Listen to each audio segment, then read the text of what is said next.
Welcome everyone to the ASAP International Webinar. Department of Higher Education, Government of Kerala have great pleasure in welcoming everyone to this international webinar on a very important topic, which is directly connected to COVID management. And the title is Overcoming the Impact of COVID on Population. So when we hear about COVID management, the first thing that which comes to our mind is health workers. Then comes police. But then those who are into the lockdown and those who are facing COVID would very well agree that the role of social workers is not less than anyone else. Their role is much more, I would say, because they are offering a lot of service, support, counseling, everything to the population who are locked up in their houses. So we are so happy to have a renowned social worker having a wide global experience and who has handled projects in many countries. He is an academic. I have great pleasure in welcoming Dr. Rory G. Truell. I hope that is the right way you pronounce your name. Is that right, sir? Perfect. Okay. So I have great pleasure in welcoming Dr. Rory G. Truell, who is Secretary General and Chief Executive Officer of International Federation of Social Workers in Switzerland. He is directly involved with social workers spread out in 141 countries. So he has got great arms stretching into 141 countries with global experience in this regard. He's also a conflict management educator of the Northern Ireland Peace and Reconciliation Commission. And he is also a senior lecturer in counseling and social work. He has got great connections with his homeland, which is New Zealand, where he is managing the social work in the mental health service sector. So we hope that your global experience in this particular area is going to help us in a great way in understanding in what way social workers become relevant when COVID management is concerned. Sir, welcome you once again. Over to you. Oh, thank you so much for the warm introduction and the invitation. I'd just like to send my greetings to all the people in the Kerala district and to the social workers in Kerala and across India and any of the viewers that are participating from other countries. Just my heartfelt wishes and to all of you at this really demanding and stressful time. I was a little reluctant to make this presentation because my time is under a lot of pressure. As the global profession is responding to a crisis. But I'm actually really happy that the organisers twisted my arm and gave me the opportunity to present to you today. I've taken the opportunity to think how we can assemble the story of the social work response to the COVID-19 crisis. We haven't had time before to put together the chronological story of how social work has responded. And it's important to do so for a number of reasons. The story includes a significant amount of learning for the profession.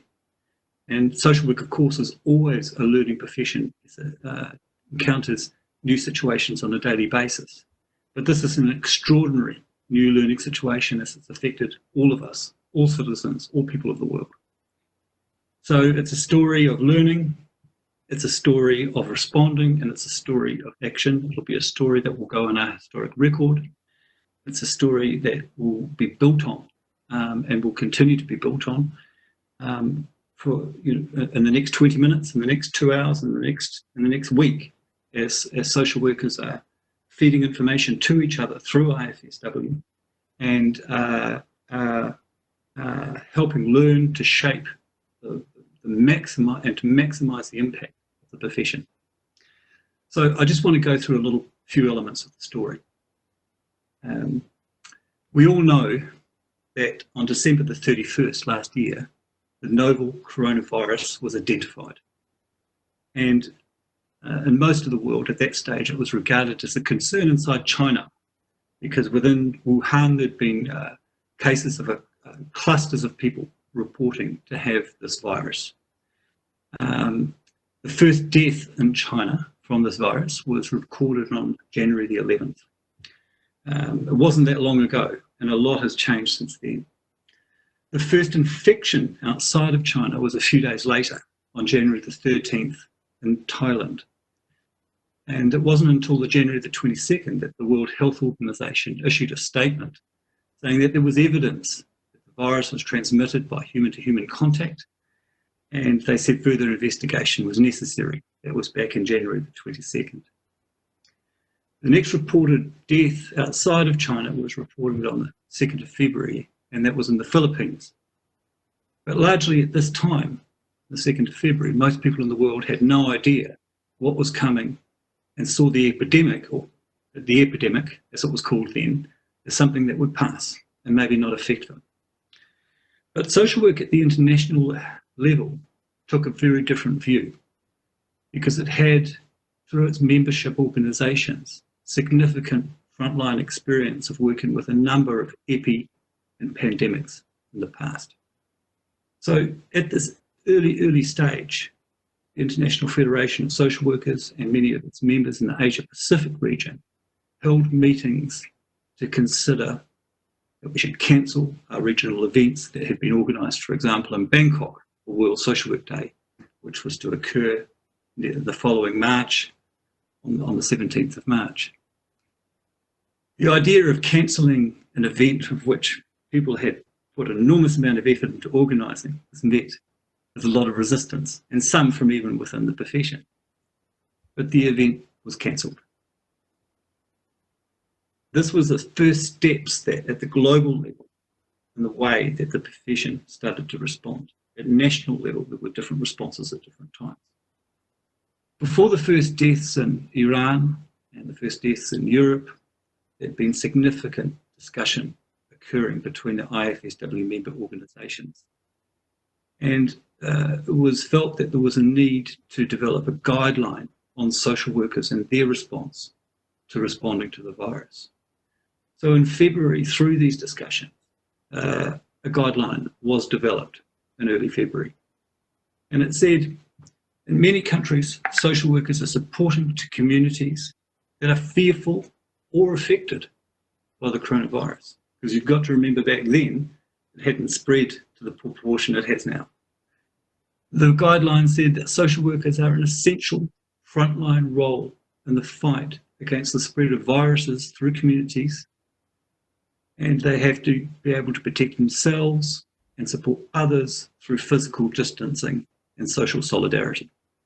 The guideline articulated that the key functions of social work at this time was, one, to ensure that the most vulnerable members of our community are included in the planning and the responses.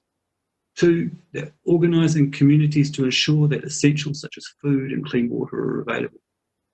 Three, advocating within social services and policy environments that services adapt and remain open and proactive in supporting communities and vulnerable populations is essential. And those were the three key elements that the global profession and its members articulated and thought through way back at the beginning of February, before the crisis had hit the global proportions that were soon to come. Then something really interesting happened for the global profession. We got the first report from the Chinese Association of Social Workers on the 13th of February. And this report said, and I'm quoting, "As soon as the outbreak of the coronavirus epidemic was announced, the Chinese Association of Social Workers started a series of actions. For example, we released the National Social Workers Proposal to call on social workers for personal protection and fulfillment in the mission to support and prevent the spread of the virus."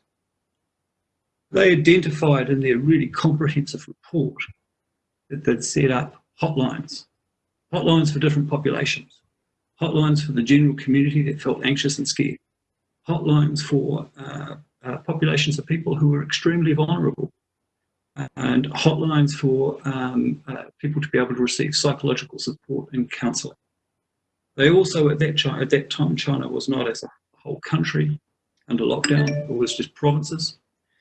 And there was also face-to-face, a significant amount of face-to-face contact occurring.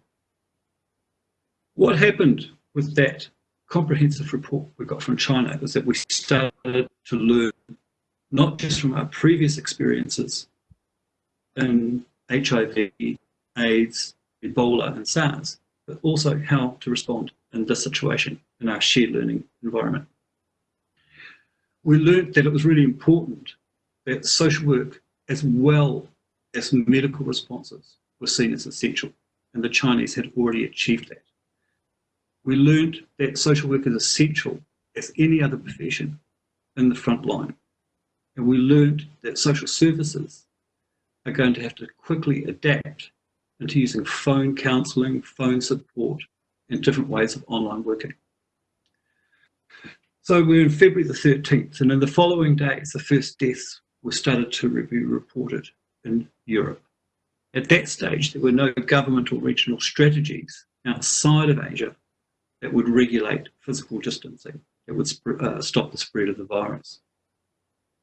But the conversations in social work continued to happen. The Chinese report was significant, as well as our experience, and we knew that we had a role. We knew in every country that social workers had a key role that would prevent populations dying, and we knew we had to act.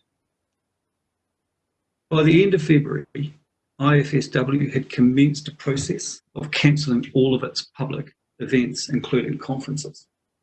This was not easy because at that time you were still able to travel between countries, you were still able to catch an aeroplane, you were still able to move freely about in almost all countries except for 2 or 3.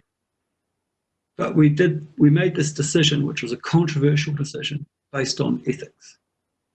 We saw that by holding gatherings of social workers, we could potentially expose them to harm and also to risk their spreading the virus unknowingly, of course, into communities they worked within after returning from any professional gatherings. Then on March the 6th, we got another key country report, and this one was from the Korean Association of Social Workers. At that time, their country had just locked down.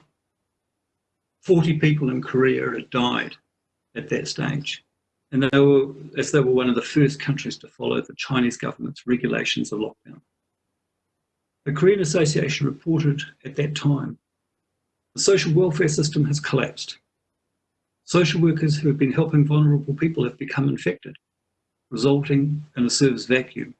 Community welfare centres are closed, so vulnerable people are no longer eligible for service. Now, without any help, social workers are experiencing exhaustion. This highlighted another key learning for the profession and the response. It highlighted that social workers need to be advocates for social services to remain open, and that workers must have protective equipment.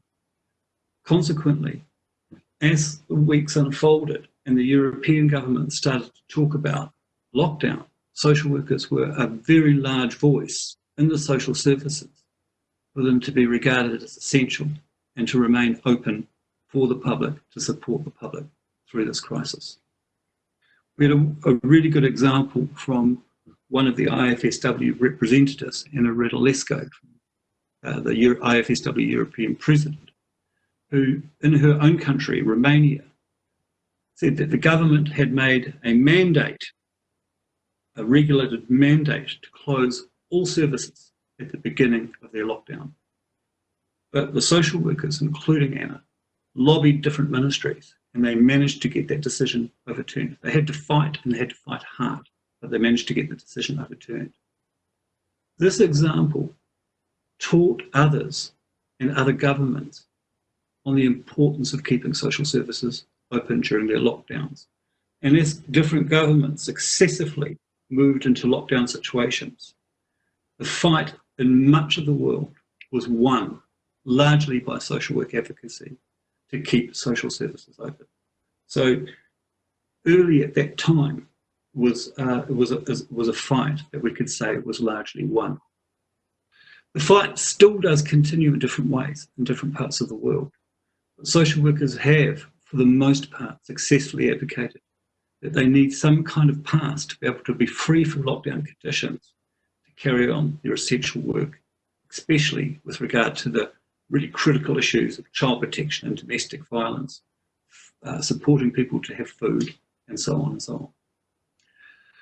Back in Korea, social workers had found a way to move forward, and they developed a system of living in residential care services, 14-day shifts. So they'd actually leave their homes and move into a residential care service for the elderly, for young people, for people with health problems, so vulnerable communities, and live with them so that they minimise the risk of carrying the infection in and out of the centres on a daily basis. As you can imagine, this was an enormous sacrifice for the social workers who had to leave their families during this time of immense anxiety. But this experience and learning from Korea also became another template, another pattern in which other countries could adapt as we learned across national boundaries and took swift action and sacrificed our own situations to save the lives of hundreds of thousands of vulnerable people. By March the 9th, a little later, the virus had spread to 87 countries, infecting just under 110,000 people and killing, at that stage, 3,800 people, of which 3,000 were from China. On March the 11th, the World Health Organization made an assessment that COVID-19 can now be characterized as a pandemic, not an epidemic. But well before this, the social workers, based on these sets of experiences, had set up a dedicated web space on the IFSW website for country members to share and learn from one another. Country reports were being received every few days at that time. The social workers were sharing their experiences. Later, we were receiving multiple reports every day. But at that time, globally, social workers were experiencing significant concerns for people who lived in countries with weak or absent health and social services infrastructures, like India, with the absence and weak structures that you have for much of your population. In countries like Sierra Leone, social workers were working with rural communities, reminding them that they knew what to do as they'd lived through Ebola. They knew how to practice distancing and how to make changes to hygiene conditions. They knew that there would be economic hardship. And the social workers reminded them that they knew how to make soap. They knew how to make their own products, which they could, which would prevent them from having to use funds that weren't there to buy them. And then later, they would be able to also sell them. So the social workers were adapting to this situation and recognising the strengths in communities and supporting the communities and reminding the communities that they had those strengths. In early March, IFSW also changed the World Social Work Day poster. You may remember, those of you that were following the build-up to World Social Work Day, that the first poster had depicted a handshake with the theme of promoting the importance of human relationships. So we changed that to two people bowing at a distance. And this was another example, at another level, of social workers adapting and changing to the situation. Not just simply cancelling events, but adapting and allowing those events to occur in different ways so that we could still carry on with our business, we could still support each other, and we could still support the communities that we're obligated to support. IFSW also started a campaign centred on changing the terminology from social distancing to physical distancing and used the words social workers for physical distancing and social solidarity. That became a popular theme across social media and across social work organisations in lots of countries at that time. In March, much of the world locked down. But by then it was clear in most countries that social work is a key element to the front line. And it was clear that social services needed to remain open and adapt. Adaptation was something that the profession achieved incredibly well, but it was not without challenges. In the countries where the communities have the internet, the social workers and the communities reported huge success in staying in contact and finding systems of support. But there was also situations of immense challenge. In contexts of lack of resources in all countries, social workers are being forced into situations where they had to decide which population to focus on. For example, should they focus on the vulnerable elderly or the homeless, knowing that there could be deaths in the neglected communities. This is not easy. This is an incredibly exhausting ethical dilemma that social workers faced. On the 7th of April, IFSW had gathered enough information from its members, including India, to start to provide an ethical guideline for social workers in this crisis and published that on the website. A week later, we formed a partnership with international ethics researchers so that we can create a research study that can be used as an advocacy tool to support social workers to perform their jobs, so that these ethical challenges and dilemmas are resolved more between communities, social workers, and policy environments. And that ethical research is underway right now. You can find out about it on the IFSW website. It closes on the 18th of May, and we'll get the results out really quickly. It's rapid research to create rapid change.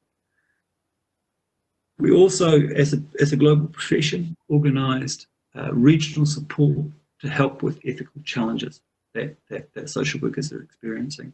And many of the national professional associations also set up their own hotlines and support services to frontline practitioners to be able to support them through this time. By early April, the profession was also identifying and articulating its role, not just as a response in this crisis, but also having a vision for how this crisis can be translated into a better and more sustainable world, where viruses that are born in the context of poverty and environmental challenges do not explode as this one has done. And that is because as social workers, our role is to look for the future and supporting communities to have a vision, and for us to help to support them in the achievement of that vision.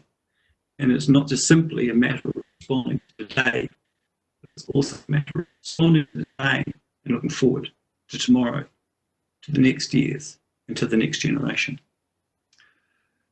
So we are a month on from early April, as we're now in early May. And the story of social work reflects an enormous growth and impact of the profession during the spread of the virus. We've seen countries learn from one another, share information, offer letters of support to one another, and be there in solidarity with one another.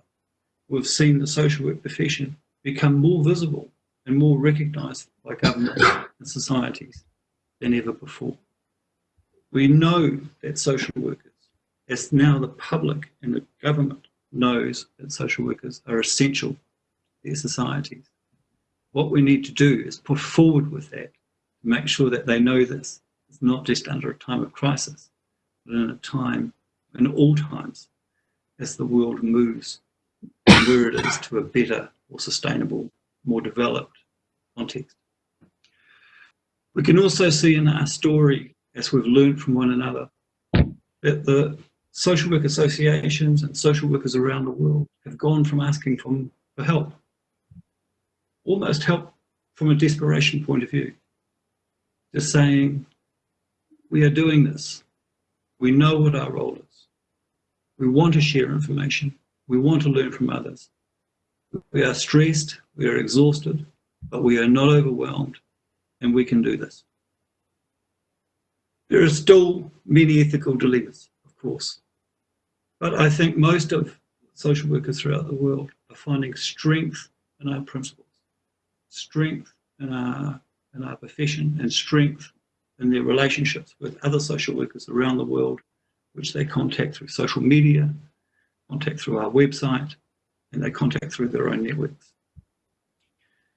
We have shown that social work is at the heart of every community, reconnecting community in a crisis and helping that community to build and develop. New senses of community are also evolving in this crisis, facilitated by social workers. There is a much higher sense of volunteerism from community members as they want to reach out and they want to support others that live around them. There is also a growing sense of global solidarity, which the profession is a part of pushing forward.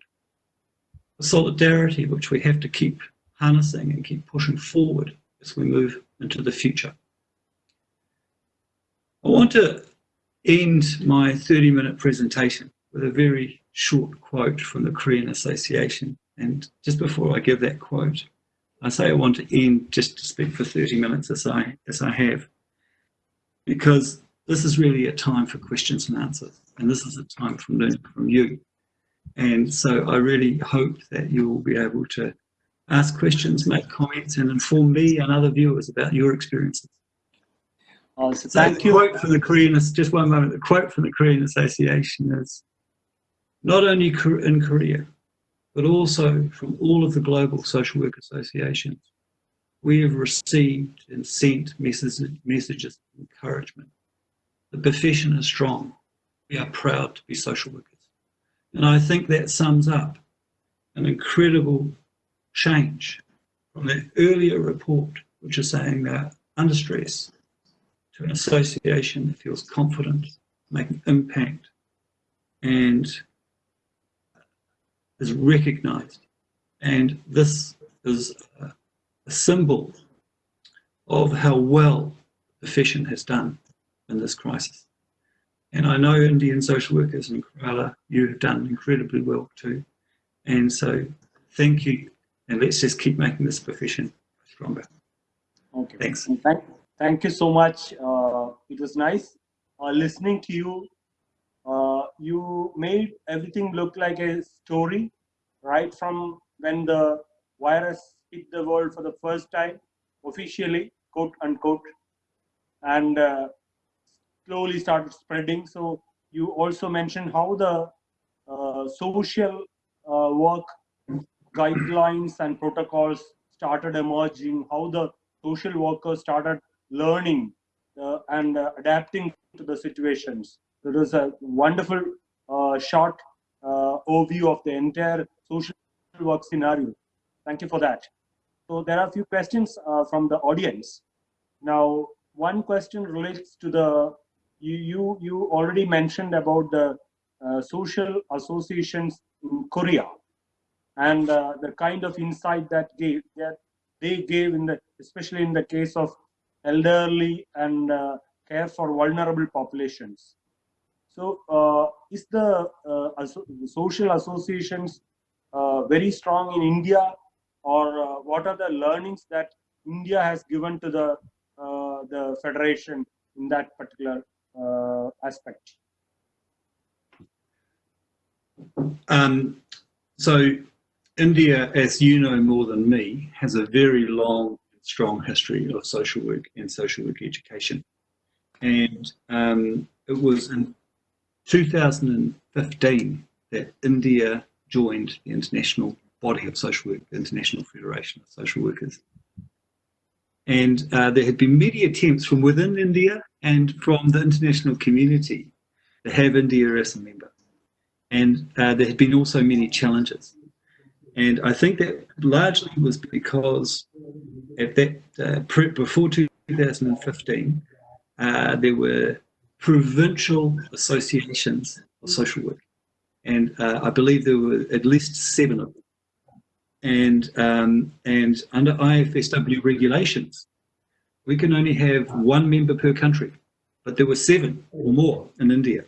And so for many years, there were many meetings to try to bring together a context in which those 7 associations could work together across all the geographical challenges and the lack of resources challenges to set up a body of nationwide social work that could represent India and sit at the table alongside all of the other international professions. And I can remember at one stage I witnessed something on Facebook. It was on World Social Work Day, I think, in 2014. And at that stage, we had the theme of promoting the dignity and worth of people. And I saw on Facebook so many photos of Indian social workers carrying banners promoting the dignity and worth of people. And they were walking with community members, and they had engaged communities in this slogan, and they were active social workers.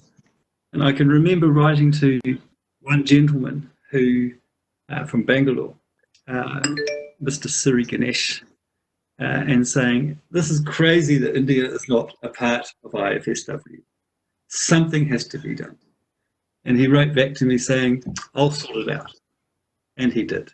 He worked with the heads of the 7 provincial associations, and within a short time they formed a body called the Indian Federation of Social Work Professions, and they were successfully admitted into IFSW membership.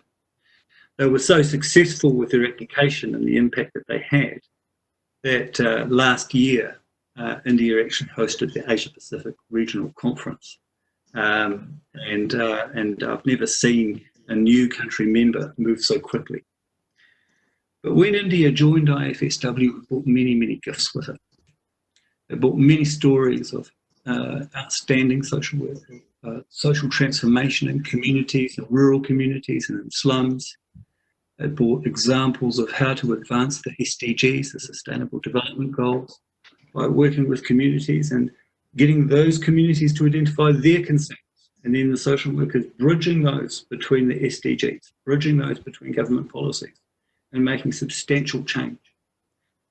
And so those gifts have had a huge impact on social workers internationally as they have been able to adapt and change their levels of practice from the learning that we've had from you. Yes, thank you. Thank you for letting us know about the Indian movement, recent movement which got connected to the IFSW. So there are a few interesting questions as well. Now, one question relates to social service as a profession. In a country like India, unlike in UK and other many developed countries, social work is not considered as a profession, or it is not a licensed profession. So what do you think is the best way by which a country like India can institutionalize social work and make it a profession just like any other professions? It's a big challenge, and actually many of the Asian countries and some of your neighbours have the same challenge. And in your central part of the world, the religions and the cultures, as I understand it, involve in obligating people to do voluntary service. And voluntary service is highly regarded. And so very often that's called social work. And members of the community spend a day, a week or a month or something doing some kind of voluntary service. The challenge for the profession of social work is to be able to say, what is the difference between this humanitarianism, which we support and we cherish, and we do not want to criticize because it's fundamentally important to your societies and to all societies. We want it to grow across the world. But what is the difference between this humanitarianism and professional social work? And there are different ways to do that. One of the ways that many countries have taken on this challenge is for the Professional Association of Social Workers to champion legislation in the government that recognises the key role of professional social work. recognises that their training, skills, and professional commitments mean that they do a job that is different from the volunteerism, from the humanitarianism, volunteerism.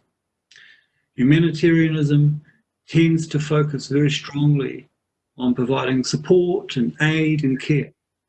And social work doesn't tend to, social work focuses on social change and people being empowered to change their lives and lead their own development. And both are important, and they're both different.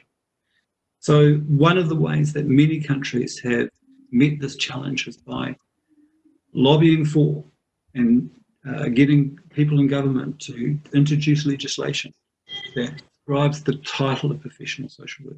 And I think that's an important stage in front of India. Okay, thank you so much. This this Bangalore-based movement, which you mentioned about, the Indian Federation of Social Workers, how strong it is? Is it only in Bangalore, or it is in other parts also? Well, I'm not the best person to ask because I'm not local. And unfortunately, I've only been in your beautiful country once in my life, which was when I went to this conference that I mentioned. Yeah. And I didn't get enough time to speak and travel and learn. I'm told that the professional associations are strong across all of the regions. It's a new relationship that they have with each other, and it's growing. They've made a huge step forward in the short years that they've been a part of the International Federation. And I think one of the challenges for anything new is to create visibility and to create meaning with the term, so that social workers across the country say, yes, I belong to that, and this is what I get from that.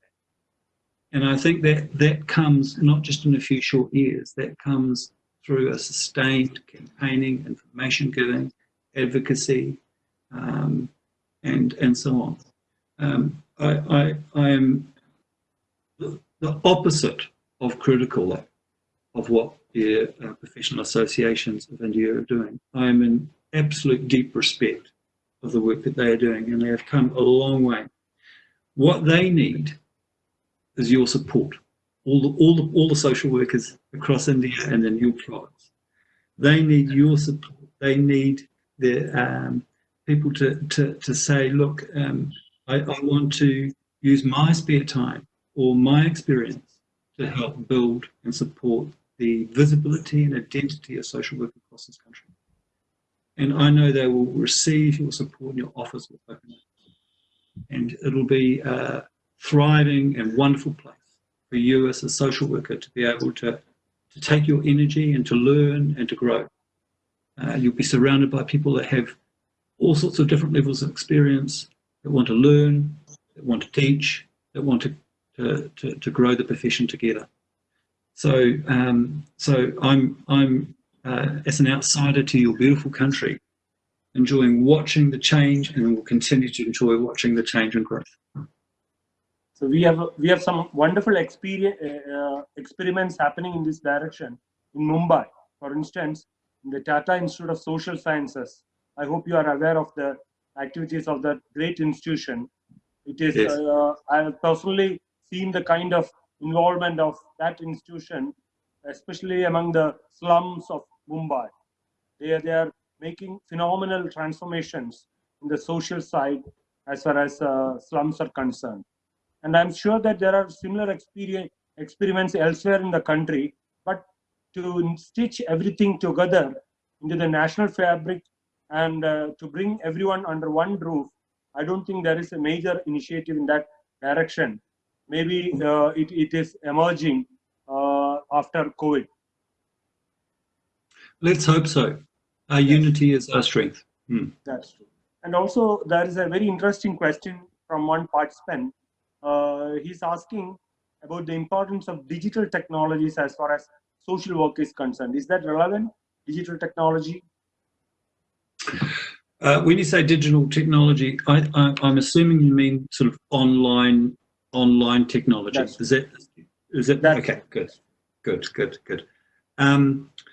Well, Since this lockdown period and since this global crisis, we've never seen so many social workers interacting and learning together. So IFSW and its partner, the Social Work Action Network, started a month ago to have global online webinars.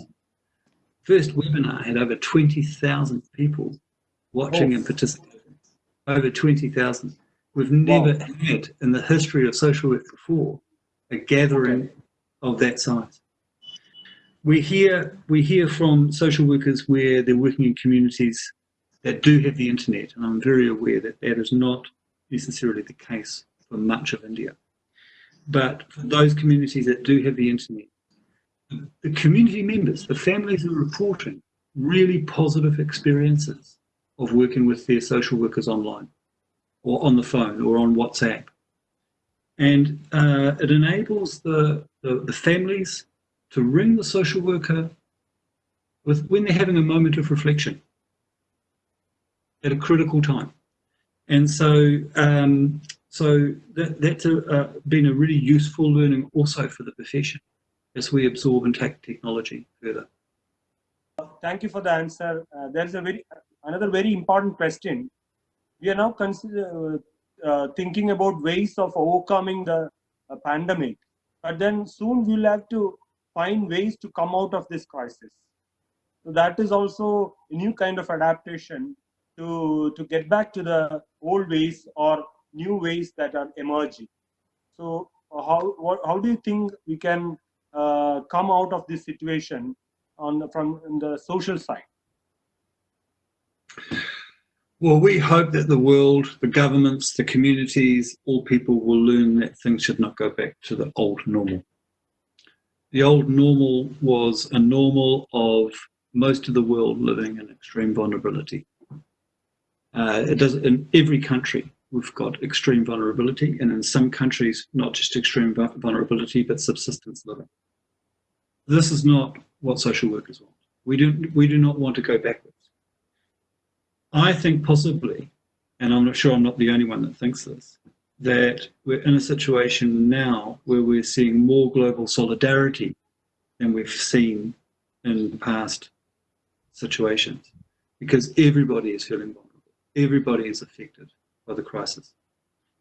And we need to translate that global solidarity into continuing and deepening a push forward so that everybody is treated with dignity.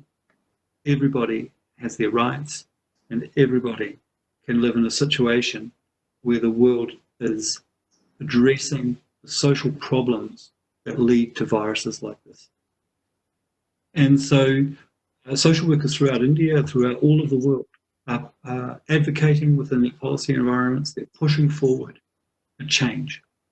We're also seeing that we're not the only profession. We're seeing other professions and within education, within police, within other parts of the social services, within health, all collaborating in a way that we haven't seen before. They're more easily picking up the phone, talking to one another than they used to. So the challenge for governments now is to continue with this practice. This practice saves lives, it builds sustainability, this practice builds a better world. And communities and social workers have to continuously remind governments on the need to go in this direction. If we don't remind them, if we don't advocate, if we don't make our voice heard on these issues, they won't do it. And so while we're under stress as a profession, because we're responding, we are also finding our feet, we're also gaining our strength, and we're also pushing back the governments. Don't let these gains be lost. Develop them further. And so we have a unique opportunity globally, not just social work, but humanity, to make these changes. So let's hope they happen. Okay. So thank you so much for that interesting answer.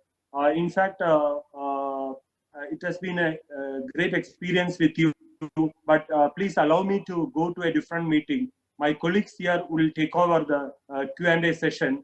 But before I leave, let me share some of my experiences or reflections about what you have mentioned here.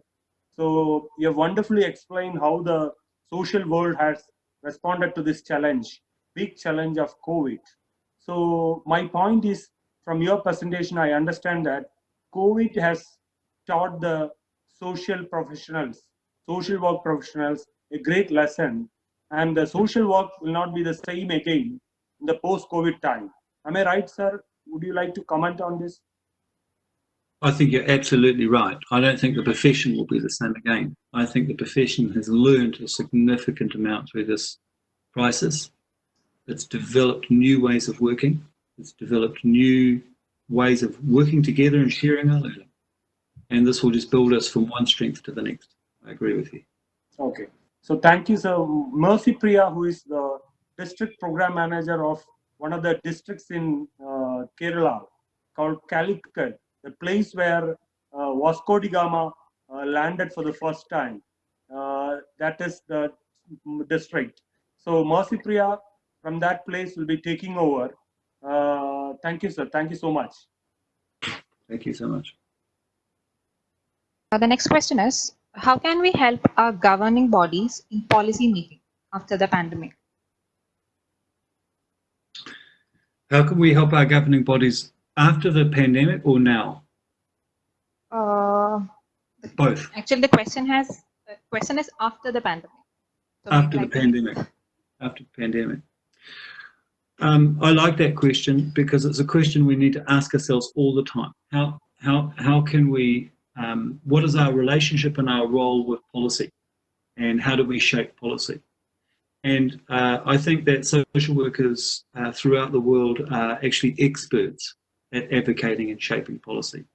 There are many countries in the world where policies have been developed and nurtured and then successfully implemented that social workers have initiated. And when those policies have been initiated, we find that communities get stronger, less children beg on the streets, more children go to school, more people develop their entrepreneurial businesses, or more people go to work, more people access health services. These are the results of social work led and initiated policies. And so this is one of the roles of the professional association, and why social workers who are practicing in India need to get in there and support this new federation of social work professionals in India, so that they can become a key voice in India to help shape your national policies. Ideally, the government of India and the next governments that come after this one will see social work as a key reference point for social development. They'll identify that all of the successes that you have been achieving in your practice roles, and there are many, and they'll identify that they will need to go to social work who is in touch with every community and working with every community and getting social work to advise them how to develop policy. That's the goal we're after. Okay, thank you, sir. The next question is, speaking about the solidarity, there has been a polarization in the world tilting against the China. What do you think the best possible way to address this problem? Well, we face discrimination and racism in every crisis, and unfortunately, there are many political leaders in the world that incite racism and also racial violence. And now we're seeing a terrible situation of discrimination against Chinese people, and we see global politicians supporting that and encouraging that. Our job as social workers is always to recognise the humanity and to support people who are vulnerable. Our job is to counteract those political, diversive, racist arguments that occur. We know from scientists that this virus came about through a context of poverty and climate change. It did not come from any political ideology. It did not come from any culture, and the next virus could come from any country that has both climate challenges and poverty challenges, or it could come from anywhere. It's so important in the world that social workers are playing active, facilitating roles, helping people to learn this information and not be convinced by politicians that want to divide to consolidate their power. Okay, sir. Next question. Which one is better? Either immunization or running to discover the vaccination each time a virus attacks the population? Lockdown may not be always a solution. I don't know. I don't know. We'll find out. I don't know. I'm not a medical person. Generally, I would say prevention is better than cure. So immunisation rather than, I don't know. That's an interesting question. I've never been asked that before. I'd be interested to know what other people think. It's also an interesting question. What does the future look like if no medicine or vaccine is found against COVID? What does the future look like? If no medicine or vaccination is found against COVID-19. Oh, if no vaccination is found. Yes. I see. What does it look like? Well, I don't know the answer to that either. I think the question is so challenging because what does the world do when it encounters a challenge that can kill sizable populations of people? What we know is that those sizable populations of people tend to be the more vulnerable. They tend to be the people with less with a less developed immune system, people that live on the streets, people that live in overcrowded situations, people that live without medical facilities. Those are the populations that are the most vulnerable to any virus. Well, not to any virus, to this virus. And this is the ambition of social work to change. This is our job. When we became social workers, we said we wanted to change those environmental conditions.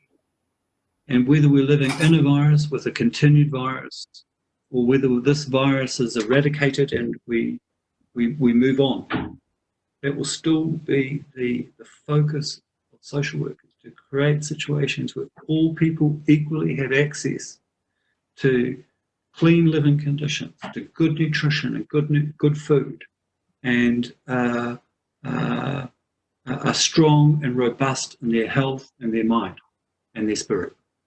And so, this is something that social workers will continue to work with or without viruses. Okay, sir. Next question is, what are the different mental health screening and intervention programs for both public as well as health workers adopted by IFSW? We don't adopt mental health screening programs as such. What we recognise at the global level for the profession is that people have mental health challenges in their lives, or they have challenges in their lives which they have a psychological and emotional reaction to. And we recognise that's normal. We recognise that when people are under stress, they will have a psychological and an emotional reaction to that, which the medical profession can label in lots of different ways. And from a social worker's perspective, it's the focus on the conditions that lead to that stress that is important. And so our role in mental health systems is to humanise the people that need psychological and emotional support, is to help them and the other professions around us to recognise that someone is having a normal reaction to an unsafe or stressful context. And so, and our job is to help services to be able to support that person in their own needs and to also change those stressful environments around them.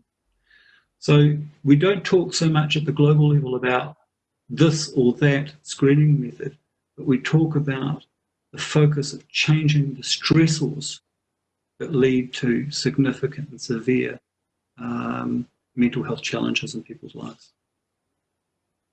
Okay, sir.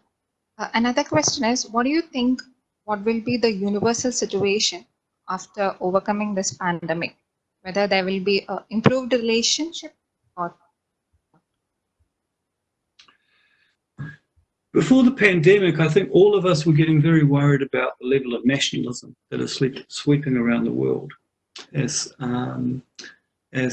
more governments are blaming this community or that race or refugees, and politicians trying to get votes to say, you're all right, the problem is the refugees, or the problem is this cultural group, or the problem is this racial group.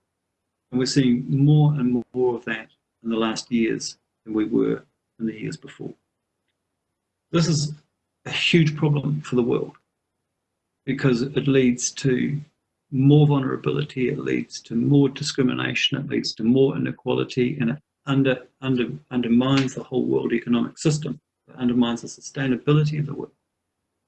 I think what social work has articulated on many occasions is that we need international solidarity for a sustainable world. We live in a global community, we live with a global economic system, and that system has to be shaped. And it has to be shaped not on principles of the marketplace and business and exploitation, but it needs to be shaped on equality. So the social work profession argues, and is arguing now, for a new ethical framework. And we're not the only ones. Many communities are also arguing and highlighting the need that the world develops a new ethical framework at this time. And so what would that ethical framework be based on?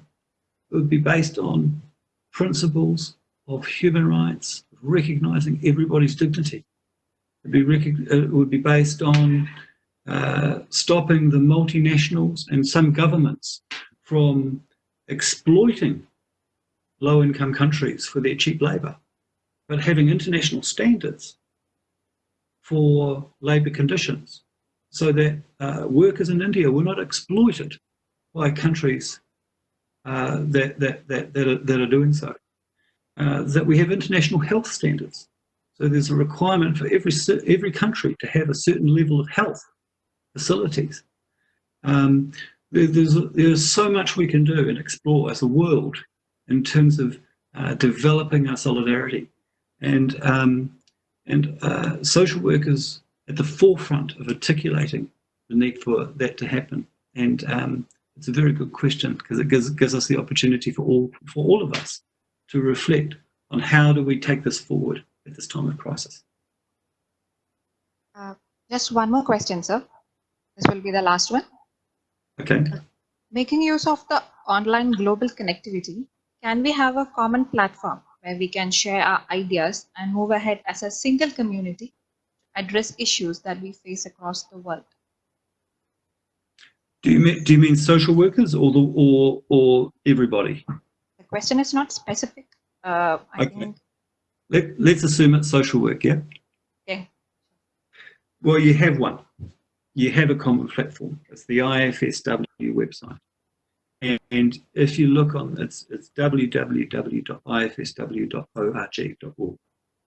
And if you look on that, you'll find an immense set of sharing of social workers from countries all over the world, sharing their challenges, sharing their solutions, supporting one another.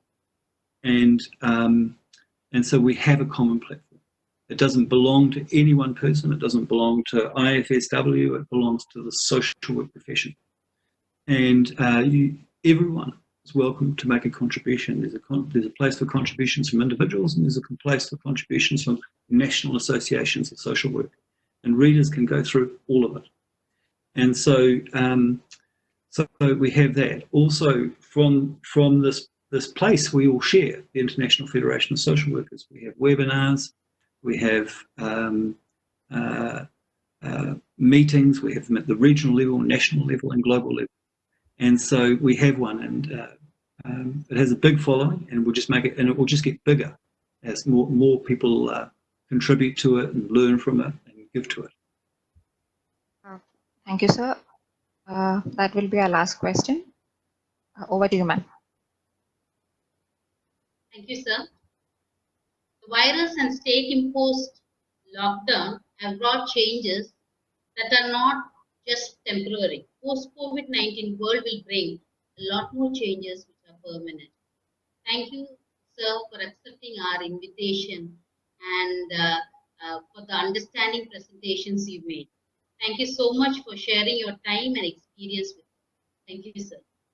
Thank you so much. Thank you so much. Thank you to all the people who've listened as well. Thank you. Bye-bye.